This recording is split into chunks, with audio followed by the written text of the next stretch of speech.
This is BBC Radio 2. On BBC Sounds. And on your smart speaker. Play BBC Radio 2. BBC News at 1 o'clock. This is Catherine Cracknell. People flying into the UK are facing long delays at airports across the country because electronic passport gates aren't working. The problem affecting the border system means passports are being checked manually. The Home Office said it was too sensitive to say what the issue was, but insisted it was working to minimise disruption. Our correspondent Graham Satchell is at Heathrow Airport. We understand that the issue with the e-gates isn't so much a malfunction with the e-gate system themselves, but something to do with the interface, with how it interrelates to the border force system. Essentially, that's meant that they aren't functioning for passengers trying to come into the UK. That includes British citizens, but also citizens from a number of other countries whose passports entitle them to use these systems. The Post Office has apologised after documents showed racist language was used to categorise workers being investigated as part of the Horizon computer scandal. More than 700 sub-postmasters were wrongly prosecuted for theft and false accounting because of problems with the IT system. The papers show fraud investigators were asked to group suspects along racial lines. Adib Sethi's parents used to run 2 post offices and were caught up in the scandal. It was quite disturbing.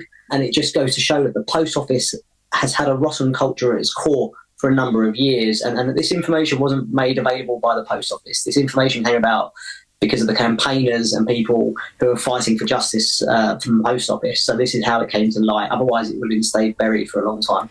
A 43-year-old man who was arrested after a car crashed into the gates of Downing Street has been released. Seth Nella from Crewe was detained by armed officers on Thursday. He remains under investigation but has been charged with an unrelated offence of making indecent images of children. ITV's confirmed it investigated rumours of a relationship between Philip Schofield and a colleague, but the pair repeatedly denied it. The presenter left the network yesterday, admitting he'd lied to conceal a relationship with a younger colleague. He said the relationship had been unwise but not illegal. Liz Howell is a former senior executive who's worked at ITV. She dismissed claims that Mr Schofield's behaviour had been covered up by some at the broadcaster. This isn't prostitution, it isn't paedophilia, it isn't people trafficking. And the idea that there was some sort of massive cover-up at ITV to allow him to pursue these evil ends, I think is quite ridiculous and probably overstated.